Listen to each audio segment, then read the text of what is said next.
آپ سمجھ ملک کے ملک ہے ایسے. یہ وجہ کیا آپ پوچھے بھائی آپ بے پردہ کیوں ہے؟ دل صاف ہے بھائی. ہاں مردوں سے عورتیں پردہ کیوں نہیں کرتی؟ ہماری نظر صاف ہے، ہماری نیت صاف ہے، ہم ان کو بہن کی نظر سے دیکھتے ہیں، ان کو بھابھی کی نظر سے دیکھتے ہیں، ان کو فلاں کی نظر دیکھتے ہو، تو دل صاف ہے، نیت صاف ہے، تو پردہ اب حکم ختم کر دینا چاہیے. یہ بہت کامن ہے یہاں تک. اچھا سوال یہ ہے پردہ آیا کس کے لیے تھا؟ جب وہ ریزن ہم دیکھ لیں گے تو ہم کو یہ ریزن سمجھ میں آ جائیں گے کہ ابھی کرنا چاہیے نہیں کرنا چاہیے. کس کے لیے آیا تھا وہ؟ کب آیا تھا وہ؟ کن لوگوں کو مخاطب تھا وہ؟ ہاں اللہ رب العالمین کن کو پہلے حکم دیا پردے کا اور کس سے حکم دیا پردے کا؟ تو سب سے پہلا حکم پردے کا کس کے لیے آیا؟ نبی اکرم صلی اللہ علیہ وسلم کی بیویوں کو حکم آیا. پھر آپ کی بیٹیوں کو حکم آیا. اس ایک ہی آیت میں ہی ہے، ایک ایک الگ الگ دور میں نہیں آیا، ایک کے بعد ایک اللہ نے، تو میں وہ ترتیب سے گنوا رہا ہوں. پہلے حکم آیا بیویوں کو، جو کہ ہم سب کی کون ہے معلوم؟ قیامت تک آنے والے ہر مسلمان کے لیے وہ کون ہے معلوم؟ ان کی ماں ہے. امہات المومنین بولتے نا، مومنوں کی ماں، جن سے نکاح نہیں ہو سکتا. نبی نے کسی سے نکاح کر لیا تو اس سے کسی کا نکاح نہیں ہوتا ہے، وہ امت کی ماں ہو جاتی ہے، تو ماں ہے، امہات المومنین ہے.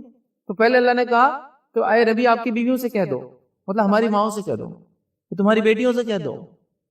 نبی کی بیٹیوں کو حکم آ رہا.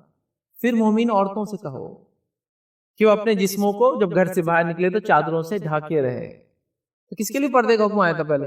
عام عورتوں کے لیے نہیں آیا تھا، بری عورتوں کے لیے نہیں آیا تھا، فیشن پرست عورتوں کے لیے نہیں آیا تھا، غلط کام کرنے والی عورتوں کے لیے نہیں آیا تھا، ہاں جن کے دل خراب تھے ان کے لیے نہیں آیا تھا، جن کے دل سب سے پاک تھے ان کے لیے آیتیں آئی تھی.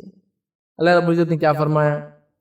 سورہ احزاب سورہ نمبر 33 آیت نمبر 59 میں اللہ فرماتا ہے، کہتا یا ایھا النبی قل لازواجک، اے نبی کہہ دو اپنی بیویوں سے، مطلب ہماری ماؤں سے، وبناتک، اور اپنی بیٹیوں سے کہہ دو. ٹھیک ہے، اور پھر کیا فرمایا؟ ونساء المؤمنین، اور مسلمان عورتوں سے کہہ دو یدنین علیہن من جلابیبہن، جب وہ گھروں سے باہر نکلے تو اپنے سروں پر چادر ڈال کے نکلے. فرمایا ذالک ادنی یعرفن، یہ بہتر ہے کہ وہ اچھے سے پہچانی جائے. اور پھر فرمایا فلا یؤذین، اور ان کو اذیت و تکلیف نہ دی جائے. وکان اللہ غفور الرحیم، اور اللہ تعالیٰ معاف کرنے والا اور رحم کرنے والا ہے. مطلب جو ہوا اس کے لیے اللہ معاف کرنے والا ہے. جب معافی کی بات ہوئی مطلب جو ہوا وہ گناہ تھا پہلے، اس لیے کہا معاف کرنے والا. جو ہوا وہ ہوا، اب نہیں، اب گناہ ہوگا اگر آپ کریں گے. تو پہلا حکم کس کو آیا؟ مجھے اور آپ کو نہیں آیا. اچھا ان عورتوں کو جو سب سے پاک باز عورتیں ہیں، یہ بات یاد رکھیے، نبی کا جو کیلیبر ہے، جو مقام ہے، اللہ رب العزت نے یقیناً اس مقام کو کوئی اٹینڈ نہیں کر سکتا انسانوں کے اندر سے اور جنوں میں سے، لیکن انسانوں نے اسی درجے کی عورتیں جو اس کے لائق ہے ان کو اس کی بیویاں بنایا ہے. عام عورتیں نہیں ہیں، یہ چوزن ہیں، مطلب یہ چنندہ عورتیں ہیں جو اللہ نے پسند کیا اپنے نبی کے نکاح میں آنے کے لیے. کامن عورتیں نہیں ہوتی نبی کے نکاح میں جو ہوتی، یاد رکھیں. نبی اکرم صلی اللہ علیہ وسلم کی بات کر رہے ہیں، ان کو حکم آ رہا ہے سب سے پہلے، ان کی بیٹیوں کو حکم آ رہا ہے، اس کے بعد پھر کہا جا رہا عام مومن عورتوں سے کہ پردہ کرے. تو سب سے پاکیزہ عورتوں کو حکم آ رہا ہے کس سے پردہ کرے؟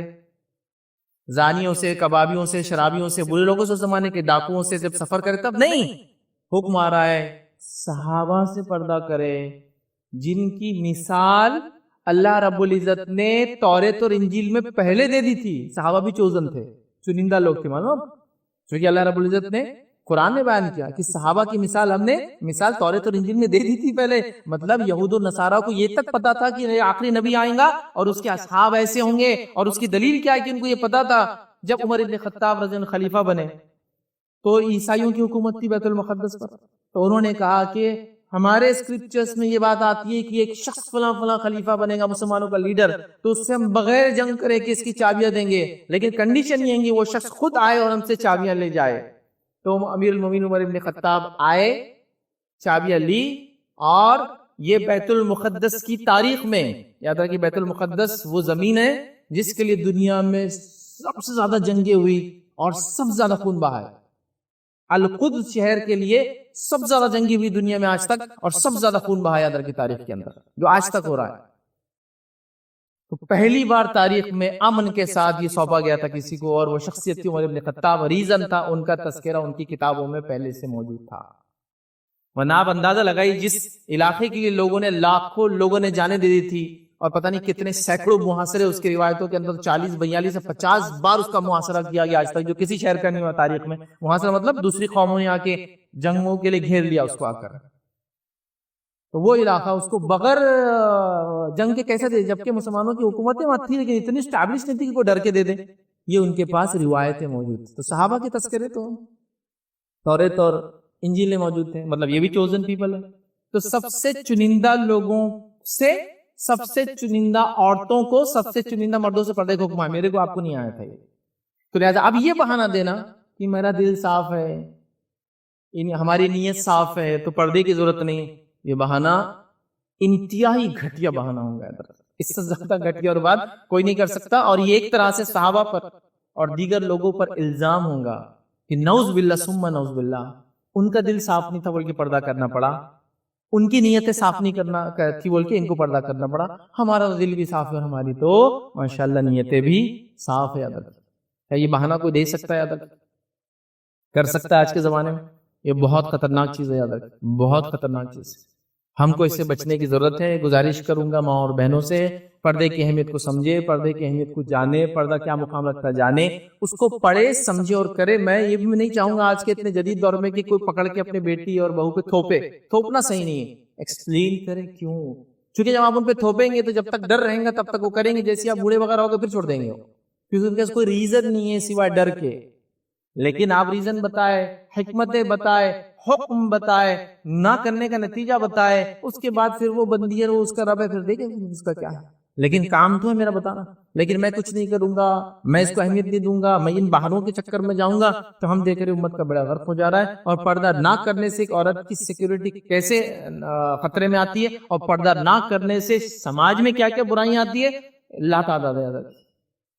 میں نہیں بتا سکتا ہوں کتنی برائیاں سماج میں صرف ایک بے پردہ عورت کی وجہ سے سماج میں آتی ہے. اور کبھی کبھار تو ایک بے پردہ عورت کو ایسا گناہ ملے گا جو اس نے نہ سوچی تھی نہ اس نے وہ کی تھی. ریزن کی اس کی وجہ سے کسی اور نے وہ گناہ کیا، اس نے تو سوچی بھی نہیں اور کی بھی نہیں، اس نے نہیں سوچ رہی، لیکن اس کی وجہ سے جو گناہ ہو رہے ہیں وہ بہت زیادہ ہے. وہ فتنہ مچیں گا، اس سماج فتنے میں آ جائے گا. اور پھر آج بے حیائی کے فتنے نے تو اکثر نوجوانوں کا بیڑا غرق کر رکھا ہے. افیئرز کے ایشوز بے پردگی کے نتیجے میں، زنا کا معاملہ چونکہ بے پردہ عورتوں کو دیکھا، نوجوانوں کی شہوت جاگ گئی، شہوت کو پورا کرنے کے لیے زنا کرے. زنا کا مسئلہ بے پردگی کے نتیجے کے اندر. اور جتنے مسائل ہو جاتے ہیں، حتیٰ کہ میں کہوں گا عام شریف النفس ایوریج دکھنے والی لڑکیوں کی نکاح نہیں ہونے کی وجہ بھی بے پردگی ہے. کیونکہ بے پردہ اتنی خوبصورت عورتیں گھوم رہی ہے جس کے نتیجے میں اس کو عام عورت پسند نہیں آ رہی ہے. دیکھیے اب آج سے ہم نے ایسے لوگ دیکھیے، اللہ ان پہ رحم کرے. ہم برائی کے نتیجے میں یا برائی کے نیت سے بالکل نہیں کہہ رہا ہوں، میں مثال دینے کے لیے آپ کو کہہ رہا ہوں. ہم نے ایسی خواتین کو اپنے خاندان میں رشتہ داروں میں دیکھا، ہاتھ پورا مڑا ہوا ہے، شادیوں کو لیکن اچھے سے، اتنے اچھے گھر میں شادی، اتنے اچھے سے رہے. آج کو کہیں گے ایسی لڑکی شادی، پیر ان کا پھلا، شادی ہو گئی، گونگے تھے بول نہیں سکتے تھے، شادی ہو گئی زبردست گھر کے اندر، دکھنے میں اتنے سیاہ فام، مطلب کلر اتنا ڈارک، پھر بھی شادی آسانی سے ہوگی. منہ ٹیڑھا تھا پھر بھی شادی آسانی سے ہوگی. آج ہوتی ہے کہ آپ کی ایسی بچی کی شادی مجھے بتائیے، اس لیے کہ اس نے اتنی عورتوں کو بے پردہ دیکھا، نتیجتاً اس کو اب فلاں عورت پسند ہی نہیں آتی. ایوریج تو سوال ہی نہیں آتا، کلر کم ہو جائے بولے تو بیچاری کی شادی نہیں ہونا ہے. پردہ نہیں کرنے کے کوئی نقصانات ہیں، میں نے تو 2-3 ہی گنوائے صرف. آپ کئی مطلب لا تعداد. تو وہ عورتیں جو پردہ نہیں کرتی ہے ان کے نام عمل وہ گناہ بھی لکھے ہوئے ملیں گے روز قیامت جو انہوں نے کیے نہیں. میں بول رہا ہوں ریزن کہ ان کی وجہ سے شرم اچھا. میں آپ کو کہہ رہا ہوں دلیل کے ساتھ کہ اگر ایک انسان ننگا بھی گھومے نا، مرد کوئی دیکھیں گا نہیں، اس کو بولیں گے استغفر اللہ ننگا آدمی آ رہا ہے. لیکن ایک عورت کا اگر ہاتھ کا ایک حصہ بھی دکھیں گا تو کئی لوگوں کی نظریں اس سے پڑیں گی. گلا تھوڑا سا بڑا ہوں گا اور پبرتا ہوں گی تو کئی لوگوں کی نظریں پڑیں گی. نیچے کا کپڑا تھوڑا سا بھی اڑ جائے تو کئی لوگوں کی نظر پڑیں گی، ارے یار یہ پنڈلی کیسی دیکھو، ارے یار فلاں، کئی لوگوں کی پڑیں گی. مرد کو کوئی دیکھنا نہیں، بتا رہے بھالو کیسا دکھتا ہے، یہ تو کیا پیجامہ اوپر کر کے پھر اتنے بال تیرا، چل بھاگ اس کو، یہ کیا دنے ہے نا، اس کو نہیں پسند کریں کوئی. لیکن عورت میں اللہ نے فطرتاً اٹریکشن دیا ہے، یہ نیچر ہے. اور اللہ کو پتا تھا اس کے اندر وہ کشش ہے، اور وہ کشش ضروری بھی ہے نسلوں کو آگے بڑھانے کے لیے. لیکن اس کو ہر کسی کے سامنے ڈسپلے نہ کیا جائے، چھپا کے رکھا جائے. چونکہ شہوت انسانی سماج کا یا انسانی زندگی کا ٹوٹ حصہ ہے. شہوت ہوں گی تو پھر نکاح ہوں گا تو اولادیں ہوں گی نا. لیکن شہوت کو کنٹرول سکھایا ہے، لمٹ میں رکھو، کہاں ہوں گی کہاں نہیں ہوں گی. کوئی یہ بھی نہیں شہوت ختم کر دو، کچھ مذاہب میں بولتے شہوت کو ختم کر دو، شہوت کو ختم کر دو تو نسل آگے نہیں بڑھتی. پھر تو اللہ نے جو صفتیں دی ہیں انسانوں میں وہ ٹیسٹ بھی ہے ان کے لیے، بٹ وہ ضروری بھی ان کے جینے کے لیے. خوبصورتی اٹریکشن ہے لیکن سب کے لیے نہیں ہونا چاہیے، بتانا چاہ رہا ہوں۔ اور آپ دیکھیے وہ لوگ جو اسلام قبول کر رہے ہیں کیسے سبحان اللہ جی وہ غریب انداز سے پردے کر رہے ہیں، جبکہ ان کے مذاہب کے اندر یہ جہاں سے وہ آتے ہیں جو بیک گراؤنڈ ان کا ہے وہاں پردے کا کوئی تصور بھی نہیں ہے۔ میں ایک چھوٹی سی مثال دیتا ہوں، میں نے ایک انٹرویو دیکھا تھا ایک آسٹریلین خاتون کا جو اسلام قبول کر چکی تھی اور پورا مکمل پردہ ایون 2 پیس لگا کے انٹرویو دے رہی تھی، پرانی بات ہے، میں بھی 25 یا 30 سال پہلے کی بات، تو وہ انٹرویو دے رہی تھی تو انٹرویور جو تھا وہ کہہ رہا تھا، اور وہ ایک سپر ماڈل تھی، ماڈل نہیں تھے، سپر ماڈل تھی، مطلب سپر جتنا ہوتے جاتا کپڑے اتنے کم ہوتے جاتے ہیں، وہ سپر تھے۔ تو اس سے کہا کہ تم کیا تھی آزاد، اور تم نے جس مذہب کو اختیار کیا اس نے تم کو کیا بنا دیا، میں تو تمہیں ابھی قید میں دیکھ رہا ہوں، نہ تمہارا چہرہ دیکھ سکتا ہوں نہ تمہارا جسم دیکھ سکتا ہوں، اور تم جس مذہب میں پہلے تھی اور جس طریقے پہ تھی کتنی آزاد تھی، کتنا کھلا پن تھا اس کے اندر۔ تو وہ لڑکی نے جواب دیا، جب میں اس طریقے پہ چلتی تھی اور پردہ نہیں کرتی تھی تو جب میں سب کے لیے تھی، میں سب کے لیے تھی، لیکن جب میں نے اسلام قبول کیا تو اب میں اپنے شوہر کے لیے ہوں، اب سب کے لیے نہیں ہوں، میں ہر کوئی مجھے دیکھ نہیں سکتا ہے، ہر کوئی مجھے چھو نہیں سکتا ہے، ہر کوئی مجھے تصور نہیں کر سکتا ہے، اب میں کسی اور کے لیے ہوں جو ایک خاص شخص ہے جو میرا ہسبینڈ ہے۔ دیکھیے کیا ریزن ہے، کتنا جینوئن ریزن ہے، سمپل کیلکولیشن ہے۔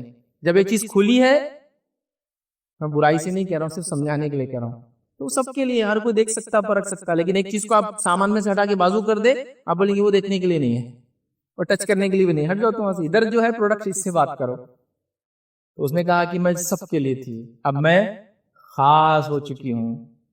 پھر دوسرا وہ جواب دیتی ہے، جب میں یا ایک مسلمان مرد اگر داڑھی بھی رکھ لے تو ایک یہودی بھی داڑھی رکھتا ہے، ایک عیسائی بھی داڑھی رکھتا ہے، ایک ہندو بھی داڑھی رکھتا ہے، ہاں سب لوگ داڑھی، عیسائی سب لوگ داڑھی رکھتے ہیں، تو اس سے کچھ وہ نہیں ہوتا اتنا فرق۔ لیکن جب میں پردہ کر کے چلتی ہوں تو میں اسلام کی نمائندہ بن جاتی ہوں، میں اسلام کی فلیگ بیرر بن جاتی ہوں، مطلب اسلام کی علم بردار۔ ایک ہوتا ہے نا جب آپ اولمپکس میں ٹیم لے جاتے ہیں تو ایک آدمی جھنڈا لے کے آگے چلتا، بولتے فلیگ بیرر، جھنڈا اٹھا کے چلنے والا، تو میں اسلام کی فلیگ بیرر بن جاتی ہوں، مطلب میں اسلام کی ایک ڈپلومیٹ یا ایک نمائندہ بن کے آگے چلتی ہوں کہ ہاں یہ عورت عام نہیں ہے، یہ عورت برقعے والی ہے، یہ اسلام کی نمائندگی کر رہی ہے، تو میں اسلام کی نمائندگی کرتی ہوں جو برقعہ پہنتی ہوں۔ ایک مرد داڑھی رکھی بھی کر سکتا ہے، لیکن داڑھی بہت سارے لوگ رکھتے ہیں، لیکن پردہ وہ کہتی ہے دنیا کے اندر صرف مسلم خواتین کرتی ہے۔ جب میں پردہ کرتی ہوں تو میں اسلام کو ریپرزینٹ کرتے ہوئے راستے سے چلتی ہوں۔ سبحان اللہ، وہ ڈپریس نہیں تھی، وہ احساس کمتری مبتلا نہیں تھی، اس نے اللہ کی کتاب کو پڑھ کے اس کی حکمت سمجھی کہ اللہ نے کیوں حکم دیا تھا اس کے لیے، اور اس کے پروٹیکشن کے لیے تھا۔ تو ایک عورت جو کچھ نہیں پہنتی تھی اس کو سمجھ میں آیا کہ پردے میں پروٹیکشن ہے اس کا۔